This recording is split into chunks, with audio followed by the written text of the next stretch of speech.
আচ্ছা, এই চ্যাপ্টারটা এই জন্যই পড়ানো কারণ এই চ্যাপ্টার থেকে কোশ্চিন আসতে পারে এবং এই চ্যাপ্টারটা না পড়লে আরো অন্যান্য চ্যাপ্টারগুলো যেগুলো আমরা পড়বো সেখানে একটু অসুবিধা হয়ে যেতে পারে। তো পর্যায় সারণী চ্যাপ্টারটা ইম্পর্টেন্ট, এটা পড়তেই হবে। আর তোমাদের আমি অ্যাসিড বেস ক্ষার অ্যাসিড ক্ষার লবণ একটা চ্যাপ্টার পড়াচ্ছিলাম, সেই চ্যাপ্টার তোমাদেরকে পড়াইনি, অন্যান্য ক্লাসে পড়িয়েছি। তার রেকর্ডিং ভিডিওটা একটু অবশ্যই দেখো। তার সাথে সাথে দ্রবণ ক্লাসটা 1 ঘন্টা 70 মিনিটের একটা ক্লাস আছে, আর একটা ক্লাস হবে। দ্রবণ চ্যাপ্টার থেকে কিন্তু কোশ্চেন অ্যান্সার এসেছে, ঠিক আছে? দ্রবণ চ্যাপ্টার থেকে কোশ্চেন অ্যান্সার এসেছে, অতএব দ্রবণ চ্যাপ্টারটা তোমরা অবশ্যই করে নিও। তোমাদের বলগতি থেকে ম্যাথ বাকি আছে মনে হয়, আর আলো চ্যাপ্টারের ম্যাথ করিয়ে দিয়েছি। আর এদিকে হচ্ছে গিয়ে তোমাদের দ্রবণ চ্যাপ্টার থেকে অঙ্ক করতে হবে, কারণ দ্রবণ চ্যাপ্টার থেকে অঙ্ক এসেছে। আচ্ছা, তো এখানে কি বলেছে দেখে নাও, পর্যায় সারণী ও মৌলদের ধর্মের পর্যাবৃত্ত। আমরা পরপর একটু রিডিং করবো। দাদা রেকর্ডিংটা? হ্যাঁ, রেকর্ডিং অন করেছি। আমরা পরপর রিডিং করবো, এখানে কিছু জিনিস বোঝার আছে। তারপরে আমরা পর্যায় সারণী দরকার পড়লে একটা বানিয়ে নেব, বা বই এখানে করে দেওয়া আছে, আমাদের পরিশ্রম করতে হবে না। আমি জাস্ট ইম্পর্টেন্ট জিনিসগুলো বলে যাব, তোমরা শুধু দেখে নাও। আচ্ছা, এখানে কি বলেছে যে বিভিন্ন মৌল আবিষ্কার হওয়ার পর বিজ্ঞানীরা লক্ষ্য করলেন যে অনেক মৌলের ভৌত ও রাসায়নিক ধর্মের মধ্যে মিল আছে। তখন মৌলগুলিকে রাসায়নিক ধর্মের সাদৃশ্যের উপর ভিত্তি করে মৌলগুলিকে কি করলো, শ্রেণীবদ্ধ করার চেষ্টা করলো। ফার্স্ট এই কাজটা যে শুরু করেছিল সে হচ্ছে একজন বৈজ্ঞানিক এবং তার নাম হচ্ছে ডবরিনার, ঠিক আছে? সে কিন্তু কি করলো, মৌলগুলোকে সাজাতে শুরু করলো।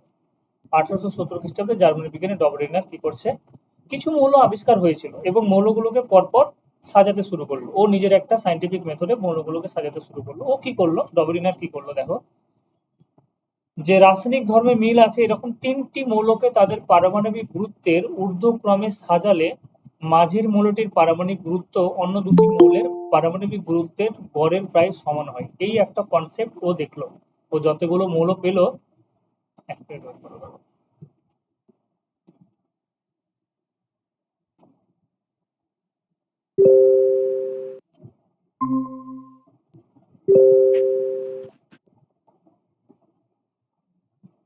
আচ্ছা, তো ও কি করলো দেখো, ডবরিন কি করলো, যতগুলো মৌল সেই সময় আবিষ্কার হয়েছিল সেই মৌলগুলোকে ডবরিন রাসায়নিক ধর্মে মিল আছে এরকম 3টি মৌলকে তাদের পারমাণবিক গুরুত্বের ঊর্ধ্বক্রমে, আচ্ছা আমি একটু মিউট করে দিই, ফোন আছে মনে হয় এদিকে।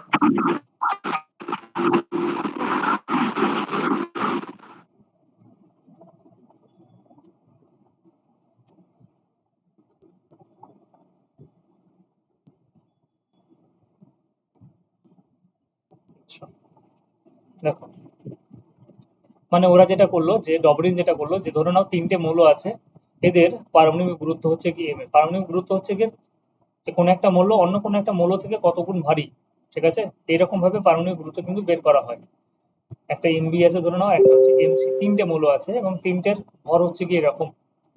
তাহলে ও বললো যে মাঝের মৌলের যেটা পারমাণবিক গুরুত্ব হবে সেটা অন্য মৌলের পারমাণবিক, ধরে নাও এটা হচ্ছে এ একটা মৌল, বি একটা মৌল, সি একটা মৌল, তাহলে এ মৌলের পারমাণবিক গুরুত্ব এটা, বি মৌলের পারমাণবিক গুরুত্ব এটা এবং সি মৌলের পারমাণবিক গুরুত্ব এটা।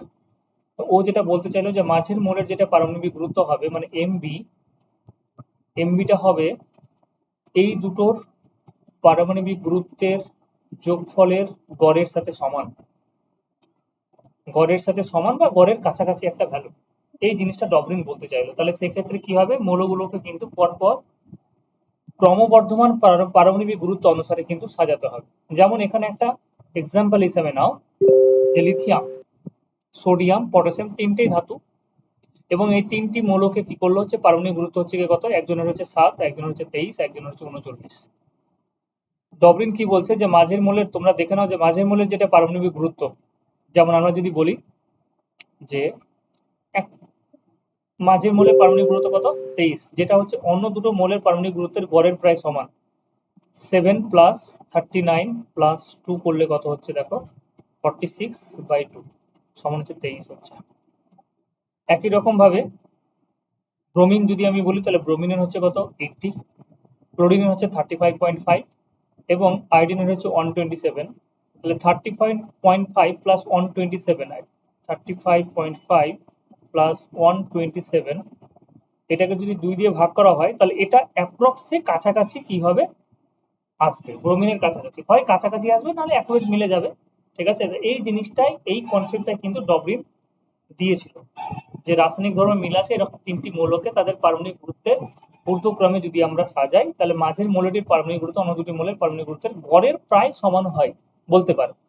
তাহলে ডবরিন কোশ্চিন হতে পারে যে ডবরিন তাহলে কতগুলো মৌলকে সাজানোর চেষ্টা করেছিল, বা আমরা যদি বলি যে কটা ট্রায়োড পেয়েছিল। ঠিক আছে, তাহলে এখানে তোমাদের বইয়ের ডিটেলসে তো লেখা নেই, আমি ট্রায়োডসটা আমি একটা নোট দেবো, হ্যাঁ সেই নোট থেকে তোমরা একটু জিস্ট আকারে পড়ে নিও।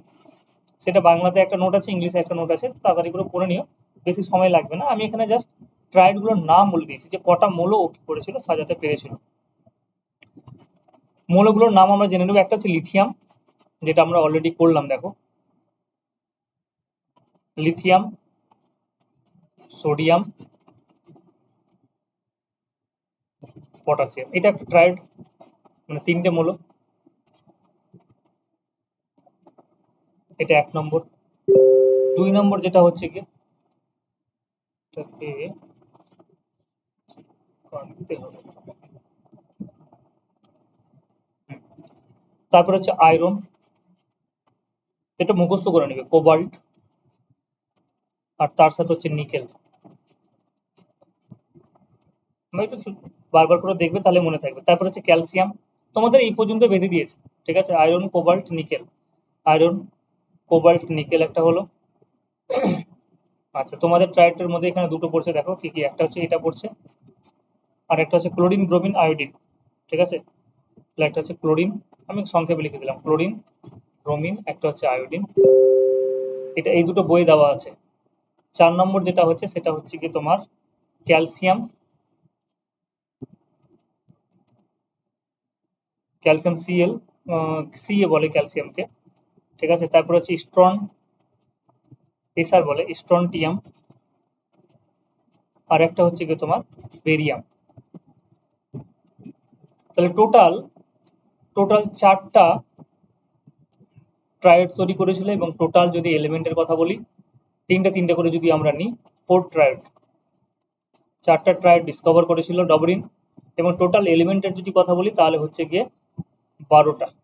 টোটাল 12টি এলিমেন্টকে কিন্তু সেই সময় ডবরিন কিন্তু সাজাতে পেরেছিল।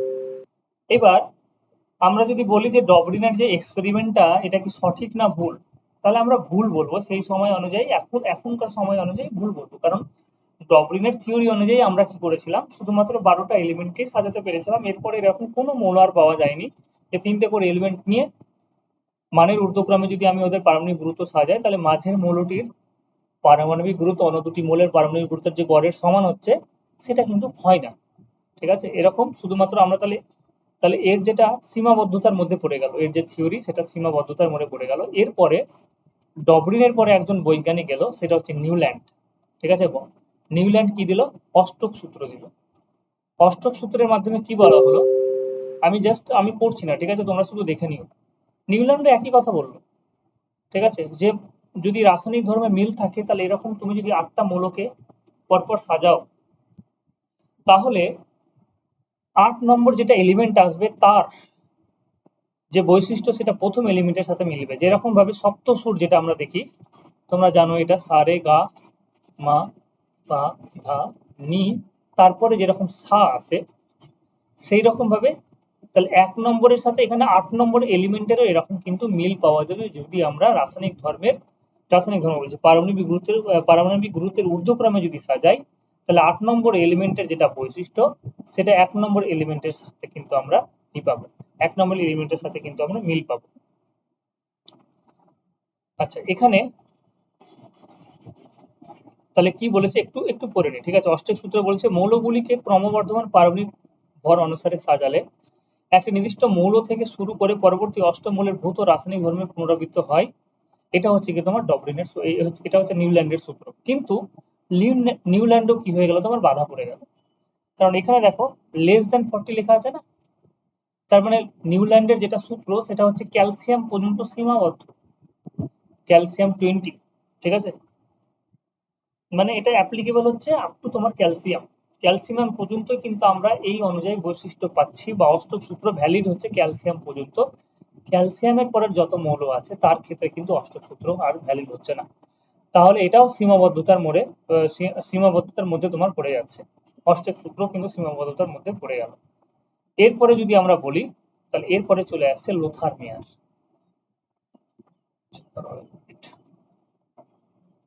মনে হচ্ছে তো।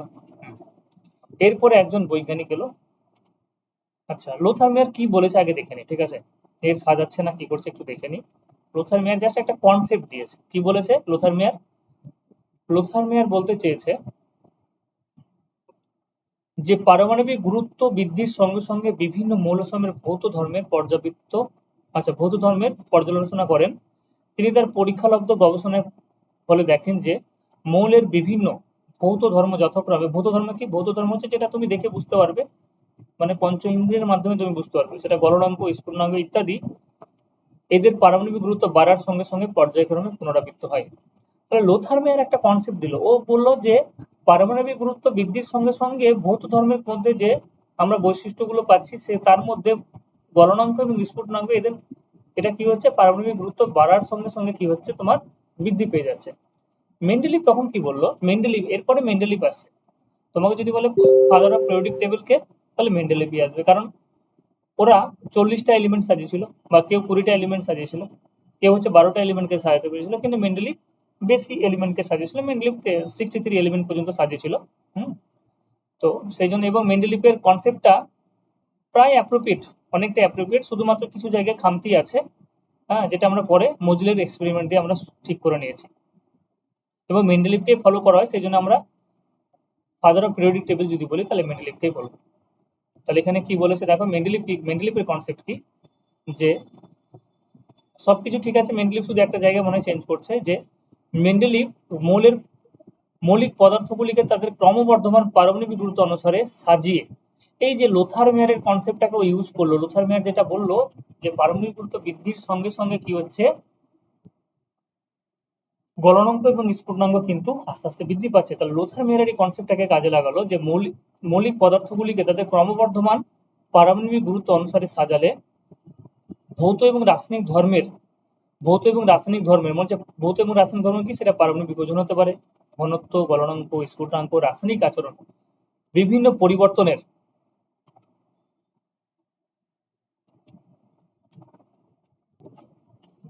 পরিবর্তনের ওপর পরীক্ষা করেন। এবং মেন্ডেলিভ তার গবেষণার ফলে যেটা লক্ষ্য করলো, যে মৌলগুলিকে তাদের ক্রমবর্ধমান যদি পারমাণবিক গুরুত্ব অনুসারে সাজানো যায়,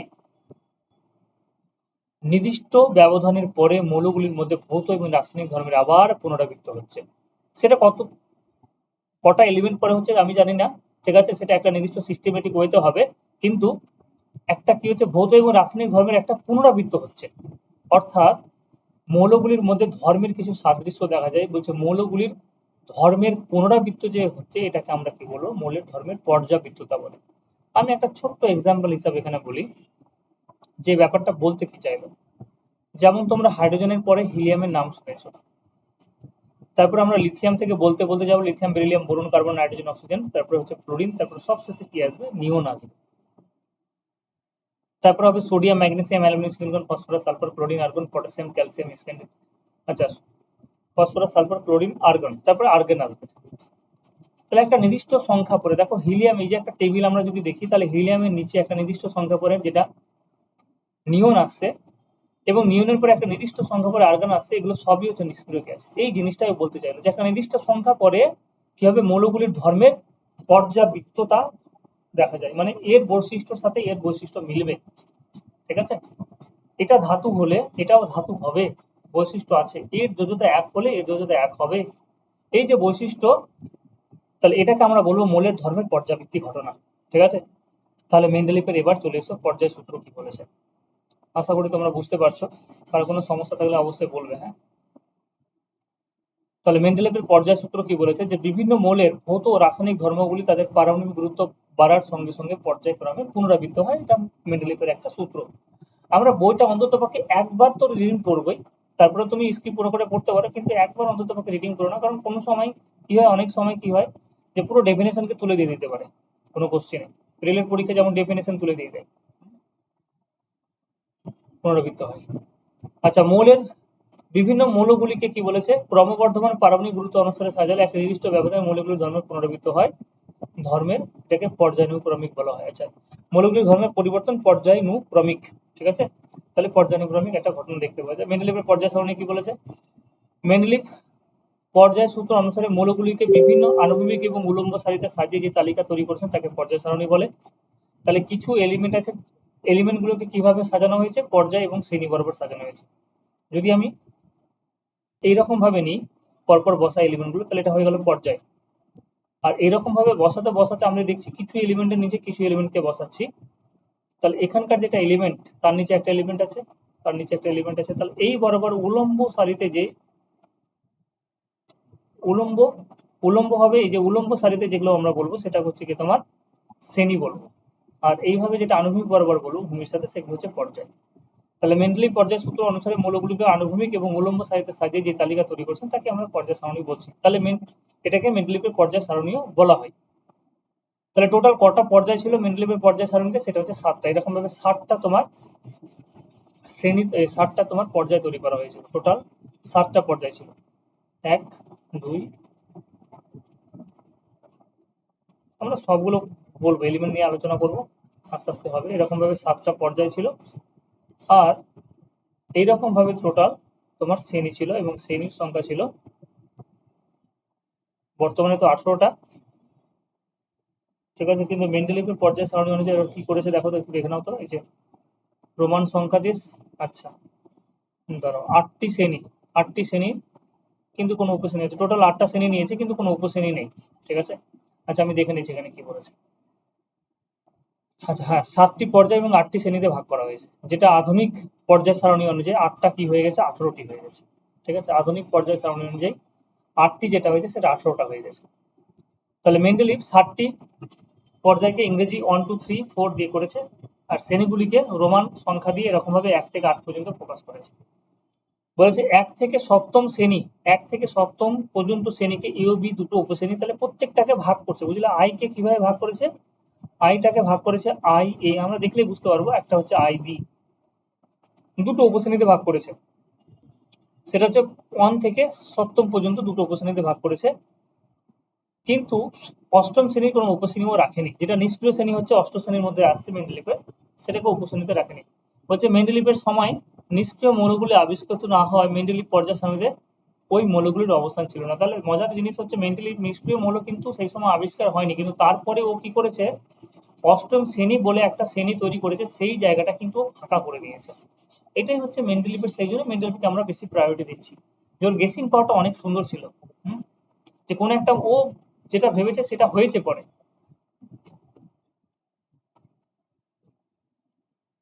আচ্ছা, মেন্ডেলিভের সময় নিষ্ক্রিয় মৌলগুলি আবিষ্কৃত না হওয়ায় মেন্ডেলিভ পর্যায় সারণীতে ওই মৌলগুলির অবস্থান ছিল না।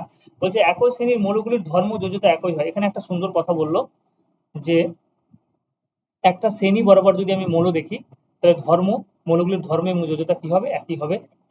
বলছে কয়েকটি মৌল উচ্চ পারমাণবিক গুরুত্ব হওয়ায়, উচ্চ পারমাণবিক গুরুত্ব বিশিষ্ট হওয়া সত্ত্বেও তাদেরকে নিম্ন পারমাণবিক গুরুত্ব বিশিষ্ট মৌলের আগে বসানো হয়েছে। মেন্ডেলিভ এই কাজটা করেছে, যে হিসাব মতো ও প্রায়োরিটি দিয়েছিল কি, কিভাবে রেখেছিল, যে ও বললো যে যার পারমাণবিক গুরুত্ব বেশি হবে প্রথমে আমরা কি করব, এ আর বি একটা মূলত, তাহলে এ মৌলের পরে বি মৌল আসবে, বি মৌলের যদি পারমাণবিক গুরুত্ব বেশি হয় তাকে পরে স্থান দিবে।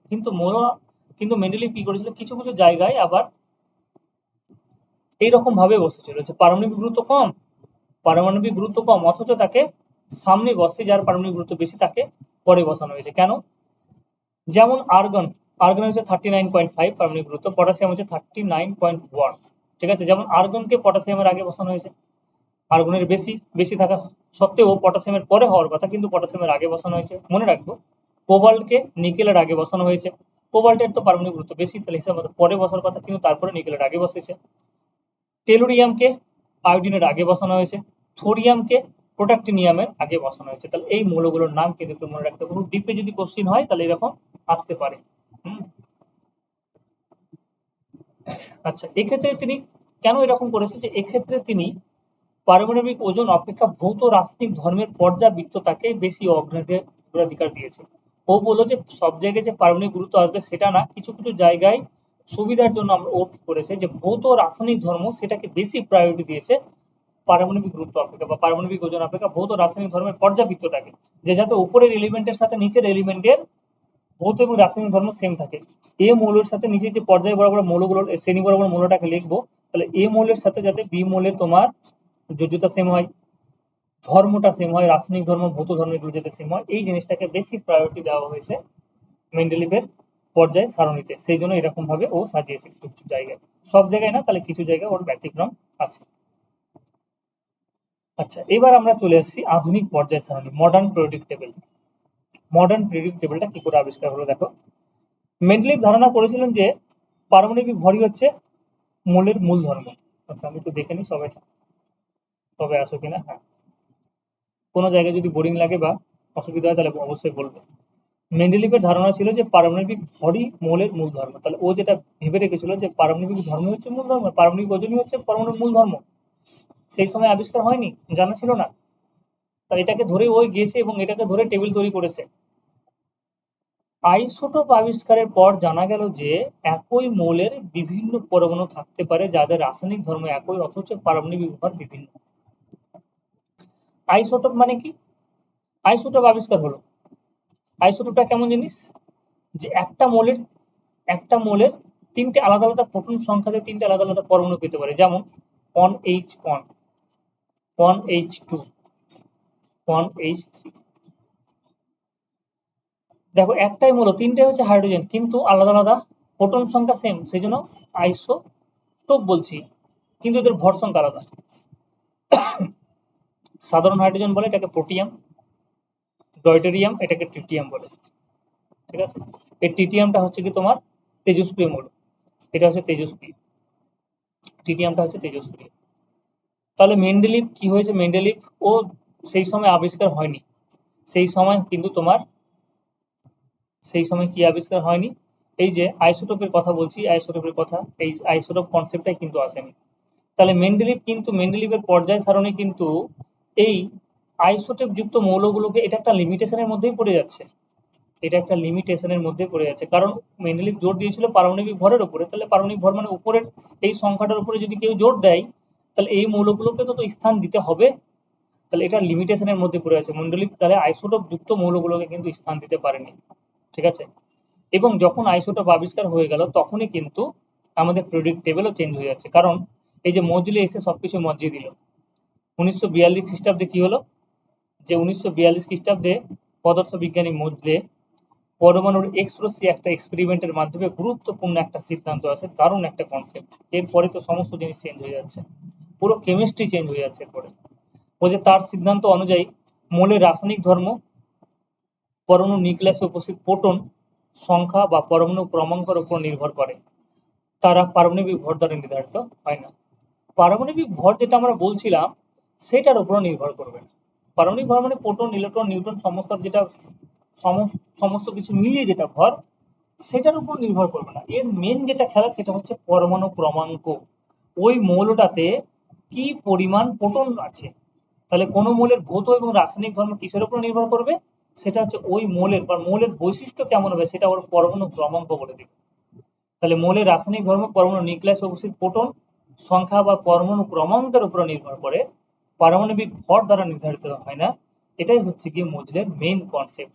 এবং এই মেন কনসেপ্ট আবিষ্কার হয়ে যাওয়ার পরে আধুনিক যেটা পর্যায় সারণী হলো, সেখানে কিন্তু পারমাণবিক ওজন বা পারমাণবিক গুরুত্ব যেটা ছিল সেটাকে বাদ দিয়ে ওই জায়গায় শুধুমাত্র একটা সংশোধন হচ্ছে, সেটা হচ্ছে গিয়ে বিভিন্ন মৌলের বিভিন্ন মৌলের ভৌত ও রাসায়নিক ধর্মগুলি তাদের পারমাণবিক সংখ্যা। দেখো ওখানে পারমাণবিক ওজন বলেছিল, এখানে সংখ্যা করে দেওয়া হলো।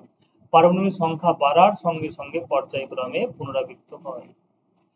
তাহলে এটাই হয়ে গেল মডার্ন পিরিয়ডিক টেবিল আমরা বলবো। তাহলে মডার্ন পিরিয়ডিক টেবিলে কার অবদান বেশি? সেটা হচ্ছে অবশ্যই মজলের অবদান কিন্তু বেশি। আচ্ছা, মেন্ডেলিভ তাহলে কতগুলো মৌলকে সাজাতে পেরেছিল? মেন্ডেলিভ ওর সূত্র অনুযায়ী টোটাল 63 এলিমেন্টকে কিন্তু সাজাতে পেরেছিল মেন্ডেলিভ। ঠিক আছে, আর ডবরিন হচ্ছে গিয়ে 12টি, আর অক্টেভ লক, অক্টেভ নিউল্যান্ড যেটা হচ্ছে সে হচ্ছে 20টি মৌল, ক্যালসিয়াম পর্যন্ত সাজাতে পেরেছে। তাহলে এই হচ্ছে কি তোমার পর্যায় সারণীর একটা ছোট্ট একটা ঘটনা, যে আমরা কি করে পর্যায় সারণী তাহলে পাচ্ছি। তাহলে 63টা মৌল, এখনকার দিনে তো অনেকগুলো মৌল আবিষ্কার হয়েছে, টোটাল 126টা মৌল কিন্তু আবিষ্কার হয়ে গেছে, কিন্তু 118টা মৌলকে তোমার আমাদের সিলেবাস অনুযায়ী আমরা 118টা মৌল পড়বো। যদি তোমার এরকম অপশন থাকে যে আধুনিক পর্যায় সারণীতে মৌলের সংখ্যা কত, যদি 118 থাকে তাহলে অবশ্যই এটা ঠিক করবে। যদি 118কে পরিবর্তন করে 126 করা হয় তাহলে 126 ঠিক করবে। দুটো অপশনে তো দিবেই না, ঠিক আছে। এবার কি বলেছে দেখো, যে সংশোধিত পর্যায় সূত্রের ভিত্তি পর্যায় বলছে বিভিন্ন মৌলকে ক্রমবর্ধমান পারমাণবিক সংখ্যা অনুসারে সাজিয়ে নতুন আধুনিক পর্যায় সারণী রচনা করা হয়। আধুনিক পর্যায় সারণীতে মোট হচ্ছে 7টি পর্যায় এবং 9টি শ্রেণী আছে। বলছে পর্যায় সারণীতে 7টি পর্যায়, যেগুলোকে 1 থেকে 7 অক্ষর দ্বারা, ঠিক আছে, সাজানো হয়েছে, এবং 9টি পর্যায়কে আমরা 9টি যেটা শ্রেণী আছে, তাহলে আধুনিক পর্যায় সারণীতে হচ্ছে 7টা পর্যায় এবং কি হচ্ছে 9টা শ্রেণী। 9টা শ্রেণীকে দুটো ভাগে ভাগ করে যদি করি, এ এবং বি সাবগ্রুপে যদি ভাগ করি তাহলে 18টা হয়ে যাবে, ঠিক আছে। তাহলে আমরা 18টা শ্রেণীও বলতে পারি, 9টি যদি থাকে তাহলে 9টি অ্যান্সার করবে। 7টি পর্যায় 9টি শ্রেণী বা 18টি শ্রেণী বলতে পারো, ঠিক আছে। মেন্ডেলিভের সময় কি হয়েছিল, 7টি পর্যায় ছিল এবং 8টি শ্রেণী ছিল। নিষ্ক্রিয় শ্রেণী ছিল, কিন্তু নিষ্ক্রিয় শ্রেণীর মধ্যে কোনো এলিমেন্ট সেই সময় আবিষ্কারই হয়নি। এবার প্রথম পর্যায়ে তাহলে কি কি মৌল আছে, এবার একটু প্রত্যেকটা পর্যায়ে আমরা কি করবো একটু দেখে নেবো যে প্রথম পর্যায়ে কি এলিমেন্ট আছে, দ্বিতীয় পর্যায়ে কি এলিমেন্ট আছে। এই এলিমেন্ট গুলো একটু তোমরা দেখতে থাকো।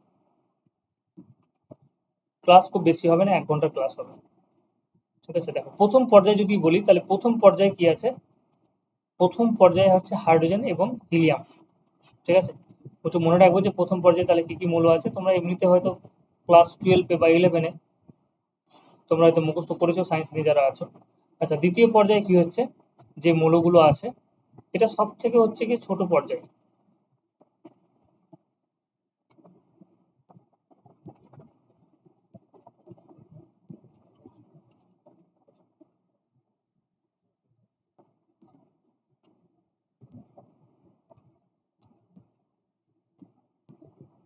দ্বিতীয় পর্যায়ে কি কোথা থেকে শুরু হচ্ছে, স্টার্টিং এবং এন্ডিংটা মনে রাখতে হবে। প্রথম পর্যায়ে শুরু হচ্ছে হাইড্রোজেন দিয়ে, শেষ হচ্ছে হিলিয়াম দিয়ে, তাহলে প্রথম পর্যায়ে দুটো এলিমেন্ট।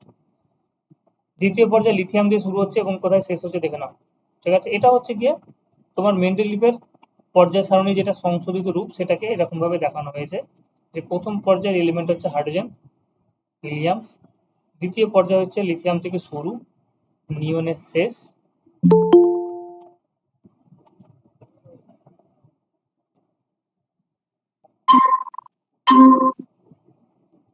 তৃতীয় পর্যায়ে শুরু হচ্ছে সোডিয়াম দিয়ে, শেষ হচ্ছে আর্গনে, চতুর্থ পর্যায়ে পটাশিয়ামে শুরু হচ্ছে, শেষ হচ্ছে ক্রিপ্টনে, পঞ্চম পর্যায়ে রুবিয়ামে শেষ হচ্ছে জেননে, তারপরে সিজিয়ামে শুরু হচ্ছে, রেডনে শেষ, তারপরে সপ্তম পর্যায়ে ফ্রান্সিয়ামে শুরু হচ্ছে।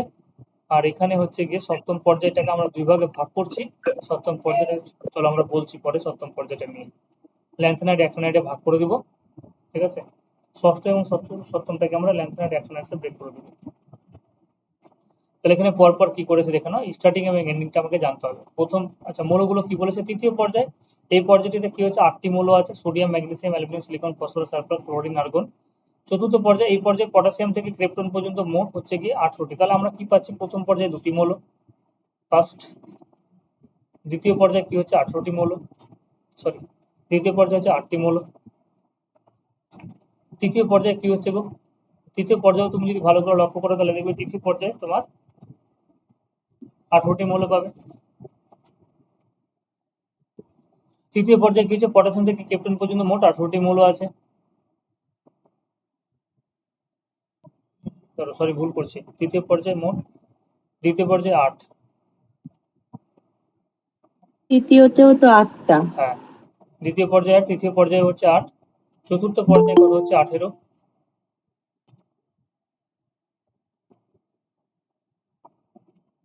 চতুর্থ পর্যায়ে হচ্ছে 18টা। পঞ্চম, চতুর্থ পরে কি হচ্ছে তোমার পঞ্চম পর্যায়ে যদি আমরা দেখি, তো পঞ্চম পর্যায়ে কতগুলো আছে, 18টাই পাবে মনে হয়, দেখে নাও তো। পঞ্চম পর্যায়ে হচ্ছে 18টা। হ্যাঁ, তারপরে 18। ষষ্ঠ পর্যায়ে সেটা হচ্ছে 32, সপ্তম পর্যায়ে সেখানেও কি হচ্ছে 32টা। এরকম ভাবে তোমার এলিমেন্ট আছে। তাহলে এবার নামগুলো মনে রাখবো যে চতুর্থ পর্যায়ে শুরু হয়েছে পটাশিয়াম থেকে, শেষ হলো ক্রিপ্টনে। পঞ্চম পর্যায়ে রুবিডিয়ামে শুরু হলো, শেষ হলো জিননে। ষষ্ঠ পর্যায়ে সিজিয়ামে শুরু হলো এবং শেষ হলো রেডনে। আচ্ছা, এখানে একটা জিনিস দেখো আছে লেখা আছে তোমাদের, একটু মনে রাখতে হবে। সিজিএম থেকে, এই যে সিজিএম থেকে শুরু হলো এলিউ পর্যন্ত, ঠিক আছে, সি থেকে এলিউ পর্যন্ত, এলিউটার নাম হচ্ছে গিয়ে লরেন্সিয়াম না কিছু একটা আছে, দাঁড়াও। সিজিএম থেকে এলিউ যদি আমরা নাম বলি, তাহলে এলিউটার নামটা দেখে নাও এদিকে। এল ইউ, সিজিএম, এল ইউটা কোথায় আছে দেখো তো।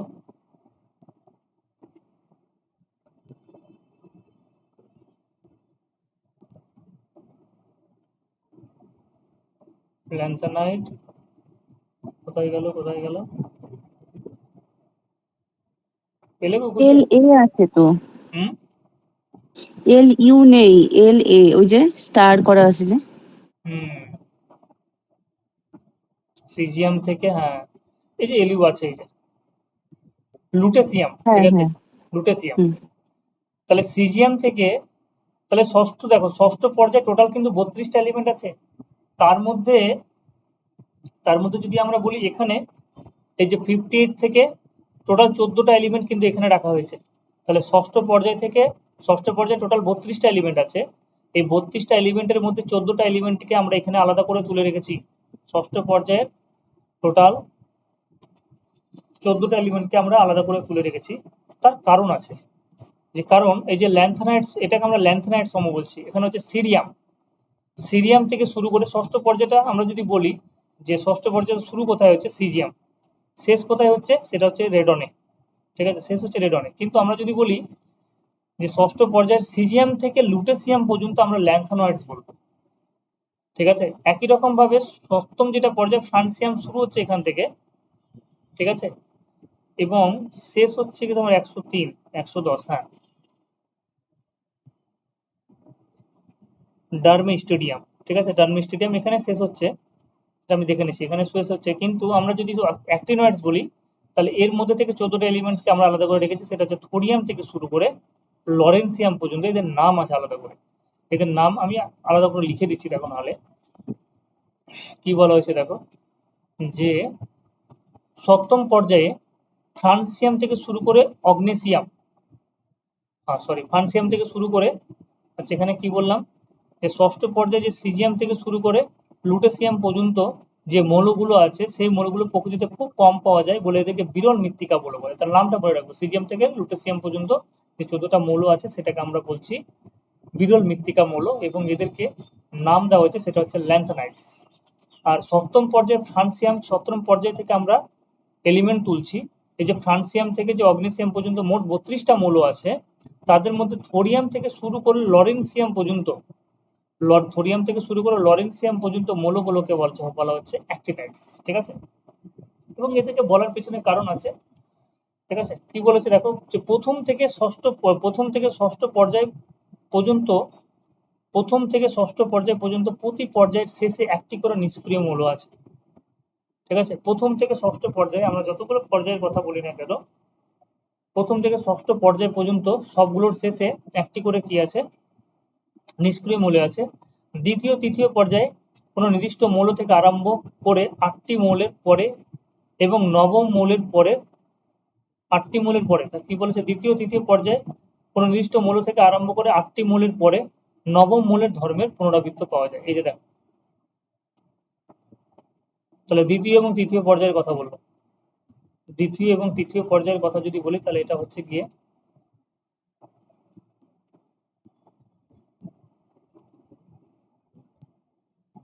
এখান থেকে দেখো, এখানে দেওয়া আছে, আশা করি এখান থেকে দেখলে বুঝতে পারো। টোটাল এখানে 118টা অগ্নেসিয়াম পর্যন্ত দেখে নাও, 118টা মৌল আছে, ঠিক আছে।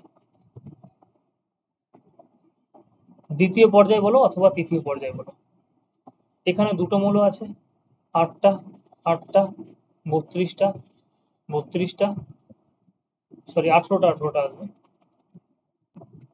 18, 18, 32, 32, এখান থেকে কেটে কিছু মৌল এখানে লেখা হয়েছে, এখান থেকে কেটে কিছু মৌল এখানে লেখা হয়েছে। তাহলে ওরা বলতে চাইলো যে দ্বিতীয় এবং তৃতীয় পর্যায়ে 18টা মৌলের পরে, সরি 8টি মৌলের পরে নবম মৌলের কি হচ্ছে, তোমার নবমতম মৌলে ওদের রাসায়নিক ধর্মের ভৌত ধর্মের মিল পাওয়া যায়। যেমন লিথিয়াম থেকে যদি আমি শুরু করি, 1, 2, 3, 4, 5, 6, 7, এই যে এটা, এটা আবার এখানে 8 নম্বরে যদি আসে, তাহলে এখানে কিন্তু মিল পাওয়া যাবে। আবার যদি বলি এই মৌলটাই তুমি যদি দেখে নাও, এই মৌলটা বেরিলিয়ামের নিচে বা কার্বনের নিচে, এখান থেকে যদি গুনতে শুরু করো, তাহলে সেক্ষেত্রে আবার 8টা মৌলের পরে মিল পাবো। 1 2 3 4 5 6 7 8, তাহলে 8তম মৌলে আমরা কি পাচ্ছি, আবার রিপিটেশন পেয়ে যাচ্ছি। তাহলে এই যে 8টা করে আসে না, এর মানে হচ্ছে কি এরকম 18টা যেখানে থাকবে, তার মানে হচ্ছে 18টা মৌল পরে তুমি কি পাবে, রিপিটেশন পাবে। যেমন হচ্ছে 18তম মৌলের রিপিটেশন, যেমন পটাশিয়াম থেকে তুমি যদি গুনতে শুরু করো, তাহলে এর নিচে যেটা আরবি আছে, রুবিডিয়াম আছে, তার ক্ষেত্রে আবার মিল পাবো। 1 2 3 4 5 6 7 8 9 10 11 12 13 14 15 16 17 18, আর যদি এখান থেকে গুনি তাহলে 19টা। তাহলে 18তম মৌলে আমি কি পাচ্ছি, আবার রিপিটেশন পাচ্ছি। তাহলে এই হচ্ছে কি জিনিস, সেই জন্য 18 32 32 এরকম ভাবে আছে, তোমার এরকম ভাবে সাজানো হয়েছে। আচ্ছা, একই রকম ভাবে এখানে বলা হয়েছে শ্রেণীর বর্ণনা কি বলেছে একটু দেখে নাও। যে পর্যায় সারণীর উলম্ব সারিগুলোকে শ্রেণী বলে। আধুনিক পর্যায় সারণীতে মোট 9টি শ্রেণী। প্রত্যেক বলছে প্রথম থেকে অষ্টম শ্রেণী পর্যন্ত 1 থেকে 8 রোমান অক্ষর দিয়ে প্রকাশ করা হয়েছে। অষ্টম শ্রেণীর পরের শ্রেণীটিকে 0 অক্ষর দিয়ে প্রকাশ করা হয়েছে। তাহলে হয় 8টি বলবে, নাহলে 18টি বলবে। তাহলে টোটাল হচ্ছে কি 18টা শ্রেণী, বা এখানে 9টা শ্রেণী আমরা বলবো। তাহলে আধুনিক দীর্ঘ পর্যায় সারণী, এটা মেন্ডেলিভের পর্যায় সারণীর সংশোধিত রূপ বললাম। এরপরে হচ্ছে কি তোমার আধুনিক পর্যায় সারণী, ঠিক আছে। মেন্ডেলিভের সংশোধিত পর্যায় সারণী, মেন্ডেলিভের পর্যায় সারণীকে আমরা কি করলাম, মডিফাই করলাম, ঠিক আছে। যেটা এখন মডার্ন পিরিয়ডিক টেবিলে, সেই জন্য 8টির জায়গায় কতগুলো হয়ে যাবে, সাতটি হচ্ছে পর্যায়, এই যে 7টি পর্যায় এবং 18টি শ্রেণী। আর মেন্ডেলিভ অনুযায়ী কি করব, 7টি পর্যায় এবং হচ্ছে 9টি শ্রেণী। কিন্তু মেন্ডেলিভ যে সময় তৈরি করেছিল সেটা হচ্ছে 8টি শ্রেণী, 7টি পর্যায় এবং 8টি শ্রেণী। সেটাকে আমরা যখন রিপেয়ার করলাম তখন 7টি পর্যায় 9টি শ্রেণী হলো। আর আধুনিকে মজিলে এসে যখন মজি দিল তখন কি হচ্ছে, 18টি শ্রেণী হয়ে গেল। তাহলে এগুলো তোমরা করে নিবে, এগুলো আমি আর পড়ছি না। এবার এখানে কিছু ইলেকট্রন বিন্যাস দেওয়া হয়েছে। ইলেকট্রন বিন্যাস এই জন্যই দিয়েছে যে আমরা শ্রেণী বরাবর যদি যাই, তাহলে মৌলগুলির মধ্যে যে ধর্মের একটা মিল পাওয়া যায়। যেমন হচ্ছে গিয়ে লিথিয়ামের নিচের ঠিক পরের মৌলটা সোডিয়াম, সোডিয়ামের নিচে ঠিক পরের মৌলটা হচ্ছে গিয়ে পটাশিয়াম। তাহলে এদের বাইরের কক্ষের ইলেকট্রন দেখো সবগুলোর ক্ষেত্রে এক, এদের যোজ্যতা সবার হচ্ছে গিয়ে এক। শ্রেণী 2 এ যদি যাই, তাহলে বেরিলিয়ামের ক্ষেত্রে দেখো বেরিলিয়াম, ম্যাগনেসিয়াম, ক্যালসিয়াম সবার বাইরের কক্ষে দুটো এলিমেন্ট, তার মানে এদের রাসায়নিক বিক্রিয়াটাও একই রকম হয়, ঠিক আছে। যোজ্যতা সেম, রাসায়নিক বিক্রিয়া, রাসায়নিক ধর্মের একটা মিল পাওয়া যাচ্ছে। 17 নম্বর শ্রেণীর ক্ষেত্রে দেখো যে 7 7 7 ক্লোরিন ক্লোরিন ব্রোমিন, ঠিক আছে। আচ্ছা, তারপর হচ্ছে 18 নম্বর শ্রেণীতে দেখে নাও 2 8 8, শুধুমাত্র হিলিয়ামের ক্ষেত্রে 2, বাদ বাকি সবার ক্ষেত্রে বাইরের পক্ষে 8টা এলিমেন্ট আসবে বা 18টা এলিমেন্ট আসবে। এগুলো তো সবই নিষ্ক্রিয় মূলক, এগুলোতে রাসায়নিক ধর্মের একটা মিল পাওয়া যাচ্ছে। আচ্ছা, এখানে একটা জিনিস খুব সুন্দর দিয়েছে, এখান থেকে কোশ্চেন পাওয়া যায় যে মেন্ডেলিভ কি করেছিল, যখন ও পারমাণবিক গুরুত্ব বা পারমাণবিক ওজন বৃদ্ধির সাথে সাথে মৌলগুলোকে পারমাণবিক ওজন দিয়ে যখন মৌলগুলোকে সাজানোর চেষ্টা করেছিল পারমাণবিক বৃদ্ধি অনুসারে, তখন সেক্ষেত্রে কি হয়েছিল, কিছু কিছু জায়গায় ও যেটা অনুমান করেছিল যে এর পরে আর একটা এলিমেন্ট আসতে পারে।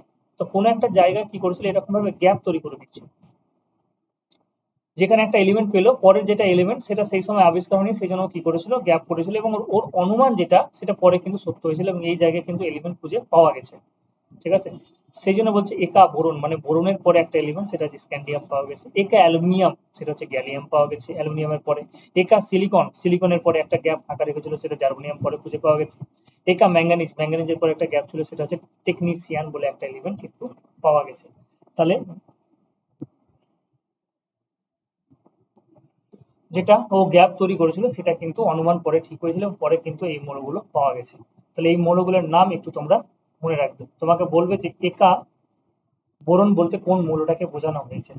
বোরনের পরের যেটা মৌল সেটা হচ্ছে স্ক্যান্ডিয়াম, একে অ্যালুমিনিয়াম মানে হচ্ছে গ্যালিয়াম, একা সিলিকন মানে হচ্ছে জার্মানিয়াম, একা ম্যাঙ্গানিজ মানে অনেক জায়গায় পরীক্ষাতে এসেছে, এটা রেলের পরীক্ষায় এসেছে, ঠিক আছে, টেকনিশিয়ান। কুইজ সংকেতগুলো একটু জেনে রাখি।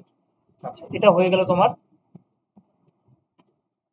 এবার পর্যায় সারণীতে আমরা কি করব, হাইড্রোজেনের অবস্থান পড়ব, আরো অনেক কিছু পড়বো, ঠিক আছে। আমার কাছে আর 10-15 মিনিট আছে, চলো এটা একটু পড়ে নিই কি বলেছে।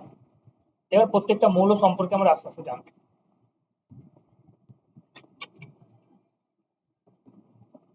পর্যায় বরাবর যে মৌলগুলো আছে, শ্রেণী বরাবর যে মৌলগুলো আছে, তাহলে হাইড্রোজেনের অবস্থান প্রথমে কি বলেছে, যে পর্যায় সারণীতে হাইড্রোজেনের অবস্থান, পর্যায় সারণীতে হাইড্রোজেনের স্থান হচ্ছে বিতর্কমূলক, কারণ এটাকে 1A এবং 7B প্রথম শ্রেণী, আর নাহলে 17 নম্বর শ্রেণী, বা মেন্ডেলিভ অনুযায়ী তুমি যদি বলতে চাও, দেখো মেন্ডেলিভ অনুযায়ী বললে প্রথম ফার্স্ট এ, এবং মেন্ডেলিভ অনুযায়ী তুমি যদি বলতে চাও তাহলে 7A। কিন্তু তুমি যদি, সরি আমি ভুল বলছি, এক মিনিট,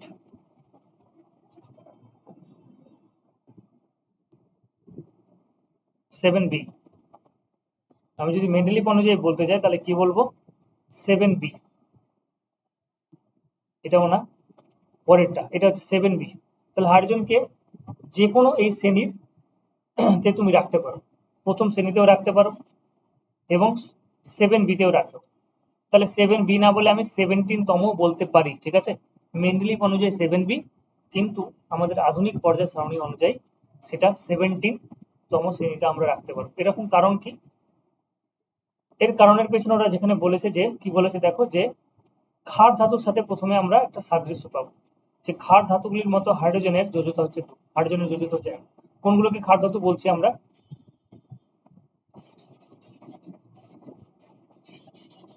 কোনগুলোকে আমরা ক্ষার ধাতু বলছি দেখেন, যে এগুলো হচ্ছে ক্ষার ধাতু, এগুলো যতগুলো মৌল আছে সবই হচ্ছে ক্ষার ধাতু, ঠিক আছে। এগুলো হচ্ছে ক্ষার ধাতু, যতগুলো মৌল আছে সবই হচ্ছে ক্ষার ধাতু। যে ক্ষার ধাতুর মতো হাইড্রোজেনের যোজ্যতা হচ্ছে গিয়ে 1, এগুলোর সবার যোজ্যতা হচ্ছে গিয়ে সেম, লিথিয়াম নাম, সোডিয়াম নাম, পটাশিয়াম নাম, সবগুলোর যোজ্যতা আমরা কি পাবো, 1 পাবো। একই রকম ভাবে বলছে হাইড্রোজেন ক্ষার ধাতুগুলির মতো তড়িৎ ধনাত্মক মৌল। আচ্ছা, তড়িৎ ধনাত্মক মৌল প্রথমে আগে জিনিসটা জেনে নিই। তড়িৎ ধনাত্মক মৌল মানে কি, এগুলো হচ্ছে মেটাল, তো lithium, sodium, potassium, rubium, caesium, francium, ঠিক আছে, এগুলো সবই হচ্ছে মেটাল। তাহলে আমি সোডিয়ামের কেসটা বলি, সোডিয়ামের হচ্ছে 11 ইলেকট্রন বিন্যাস যদি করো, তার প্রথম কক্ষে 2টো, পরের 8টা, তারপর হচ্ছে একটা এলিমেন্ট আসবে, ঠিক আছে। ইলেকট্রন বিন্যাস যদি না বলে থাকি তাহলে পরে বলে দেবো তোমাদের। তাহলে এই যে ইলেকট্রন বিন্যাস করলাম, বাইরের কক্ষে একটা ইলেকট্রন আছে, তাহলে যে কোনো ধাতু সবসময় কি করে, বাইরের কক্ষে ইলেকট্রনটাকে বের করে দেওয়ার চেষ্টা করে। তাহলে বের করে দিলে কি হয়ে যাবে, সোডিয়ামকে দেখছো এরকম, কিন্তু সোডিয়াম একটা ইলেকট্রনকে বের করে দিয়ে, এটা যদি সোডিয়ামের একটা পাথ হয়, তাহলে এর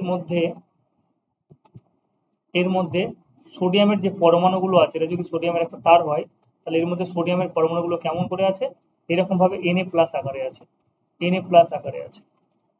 আর এর মধ্যে কি আছে, এই ফ্রি ইলেকট্রন গুলো এরকম ভাবে আছে, যে ইলেকট্রনটা গুলো ছেড়ে দেওয়া হয়েছিল সেই ইলেকট্রন গুলো এরকম ভাবে জায়গা করে নিয়েছে, বিভিন্ন জায়গায় কোটি কোটি এরকম জায়গা করে নিয়েছে ইলেকট্রন।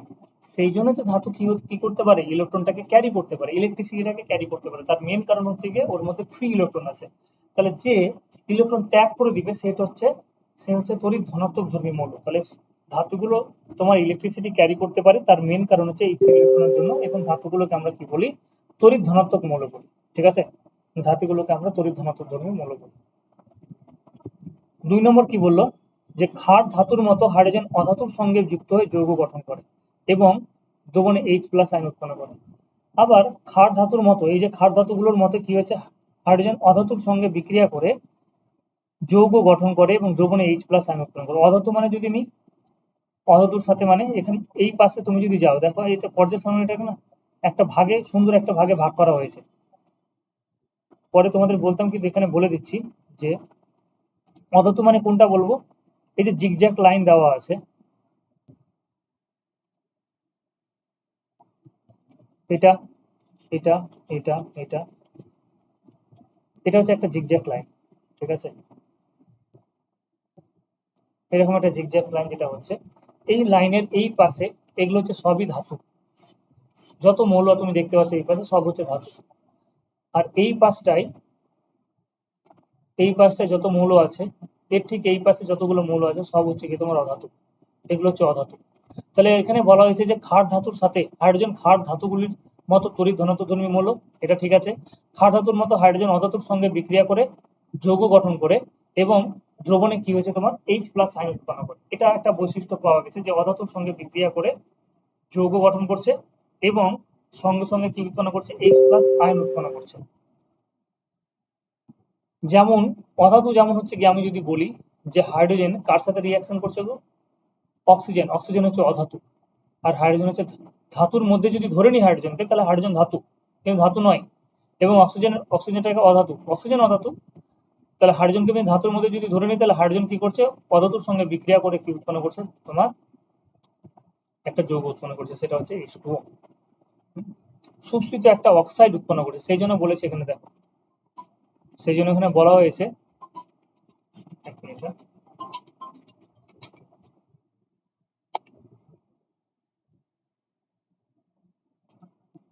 যে ক্ষার ধাতুর মতো হাইড্রোজেন সুস্থিত অক্সাইড গঠন করতে পারে, আবার অধাতুর সঙ্গে যুক্ত হয়ে যৌগ গঠন করে, এবং কি হচ্ছে তোমার H+ আয়ন উৎপন্ন করে।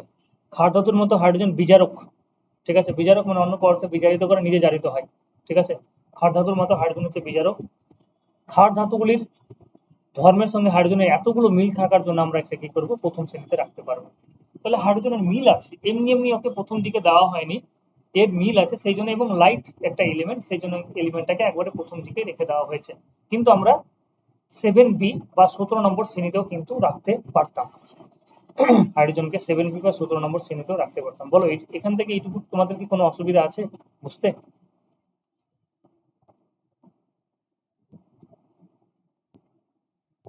না।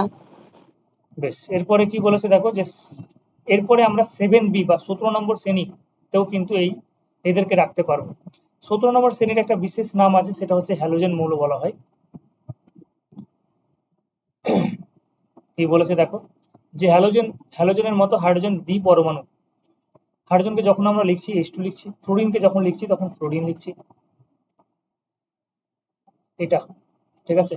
ক্লোরিনকে যখন আমরা লিখবো তখন F2 লিখবো, ক্লোরিন, ক্লোরিন, ব্রোমিন, আয়োডিন। তাহলে তাহলে কি হচ্ছে, হাইড্রোজেনের দেখো হাইড্রোজেনের স্ট্রাকচার, হাইড্রোজেনকে যেরকম ভাবে লেখা আছে ফ্লোরিন, ক্লোরিন, ব্রোমিন, আয়োডিনের স্ট্রাকচারও কিন্তু সেই একই রকম। 2 নম্বর কি বলেছে, ক্লোরিনের মতো হাইড্রোজেন হচ্ছে গ্যাস এবং অধাতু।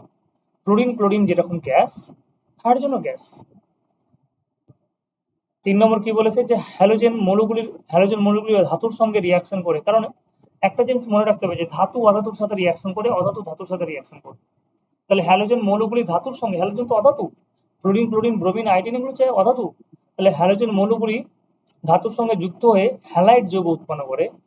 একই রকম ভাবে হাইড্রোজেন ধাতুর সঙ্গে রিয়াকশন করে হচ্ছে হাইড্রাইড যৌগ উৎপন্ন করে, যেমন সোডিয়াম হাইড্রাইড, ক্যালসিয়াম হাইড্রাইড, এরকম হ্যালাইড। তাহলে এটা হচ্ছে হাইড্রাইড যৌগ উৎপন্ন করছে হ্যালোজেনের মতোই। হ্যালোজেন মৌলগুলির সঙ্গে এই সমস্ত ধর্মে মিল থাকার জন্য তুমি একে 17 নম্বর শ্রেণীতেও রাখতে পারো। তাহলে এই হয়ে গেল তোমাদের 7B শ্রেণীর বৈশিষ্ট্য, যে আমরা হাইড্রোজেনকে কেন 7B শ্রেণীতে রাখতে পারবো, এবং কেন আমরা প্রথম শ্রেণীতেও হাইড্রোজেনকে রাখতে পারবো, তার মেন কারণ হচ্ছে এইগুলো। এই জিনিসগুলো একটু জেনে রাখলাম আমরা। পরে এবার চলে এসো ক্ষার ধাতু বলেছে। ক্ষার ধাতু কি বলেছে, যে আধুনিক পর্যায় সারণীতে প্রথম শ্রেণীতে অবস্থিত, প্রথম শ্রেণীতে যে সমস্ত মৌল আছে, প্রথম শ্রেণীতে যেগুলো মৌল আছে, lithium, sodium, potassium, rubium, caesium, francium, যতগুলো মৌল আছে, এই সমস্ত মৌলগুলোকে আমরা কি বলবো?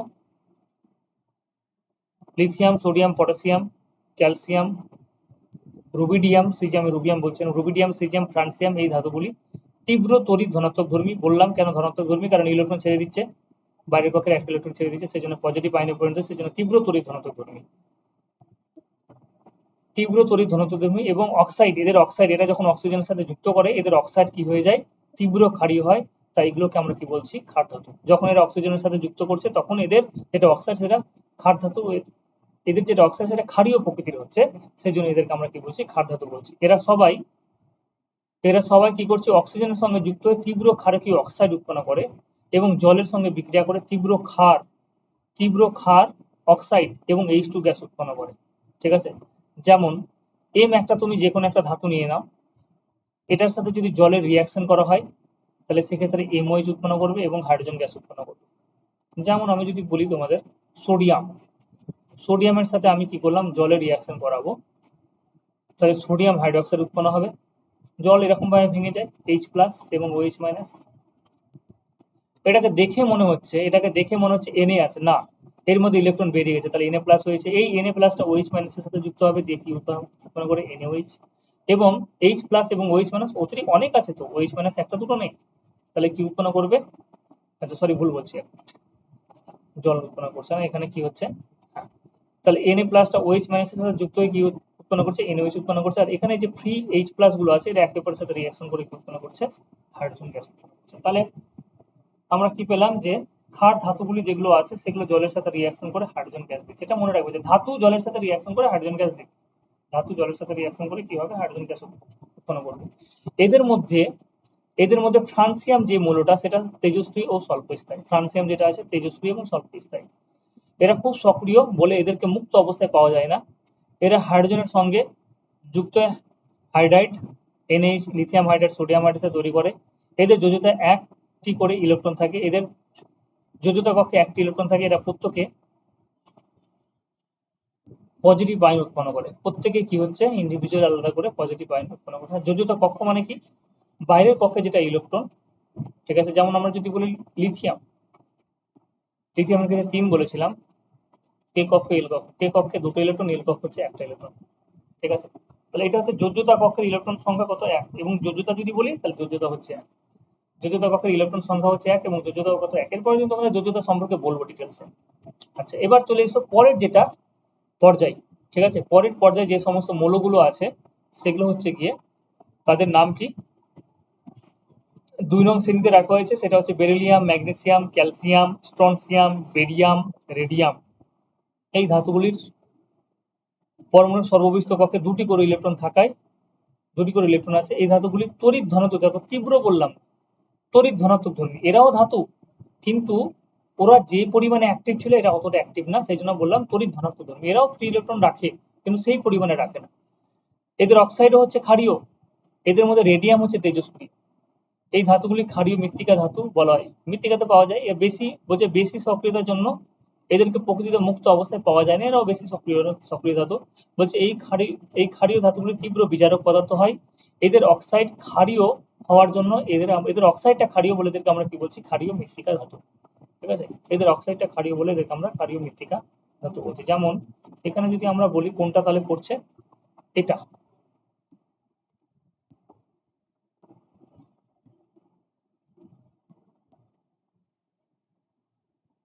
এই মৌলগুলো হচ্ছে কি তোমার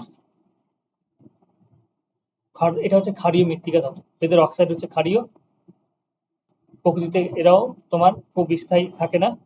এদের বাইরের কক্ষের যোজ্যতা হচ্ছে কি কত, 2 করে, ঠিক আছে। প্রথমটা ছিল কত, 1 করে, এদের বাইরের কক্ষের যোজ্যতা হচ্ছে 2 করে। আচ্ছা, এরপরে চলে এসো হ্যালোজেন্স, ঠিক আছে, এরপরে চলে এসো হ্যালোজেন্স। তাহলে 7B বা 17 নম্বর শ্রেণী যেটা, সেটাকে আমরা হ্যালোজেন্স বলবো। 17 নম্বর যেটা শ্রেণী আধুনিক পর্যায় সারণী, সেটা এই যে এইটাকে আমরা বলবো হ্যালোজেন্স, ঠিক আছে। কি বলেছে দেখো, যে আধুনিক পর্যায় সারণীতে 17 নম্বর শ্রেণী, যেটাকে fluorine, chlorine, bromine, iodine, astatine যেটা আছে, 5টি মৌলকে হ্যালোজেন মৌল বলে। হ্যালোজেন কথার অর্থ হচ্ছে সামুদ্রিক লবণ, লবণ প্রস্তুত করতে ব্যবহার করা হয়। এদের মধ্যে ফ্লোরিন ও ক্লোরিন হচ্ছে গ্যাসীয়। এখানে খুব সুন্দর বৈশিষ্ট্য আছে, যে হ্যালোজেন যে মৌলগুলো আছে না, তার মধ্যে ফ্লোরিন এবং ক্লোরিন হচ্ছে গ্যাসীয়, ব্রোমিন হচ্ছে তরল, এবং আয়োডিন ও অ্যাস্টাটিন হচ্ছে কি কঠিন। তাহলে মনে রাখবে যে ফ্লোরিন এবং ক্লোরিন হচ্ছে গ্যাসীয়, ব্রোমিন হচ্ছে তরল, আয়োডিন এবং অ্যাস্টাটিন হচ্ছে কঠিন। পরমাণু ক্রমাঙ্ক বাড়ার সঙ্গে সঙ্গে এদের রাসায়নিক সক্রিয়তা ক্রমশ কমে, যেহেতু পরমাণু ক্রমাঙ্ক বেড়ে গেছে। ক্লোরিনের হচ্ছে 17 পরমাণু ক্রমাঙ্ক, ক্লোরিনের 9। তাহলে মৌলগুলির সর্ববিষ্ট কক্ষে 7টি করে, প্রত্যেকের 7টি করে ইলেকট্রন আছে। এদের যোজ্যতা হচ্ছে 1 হয়।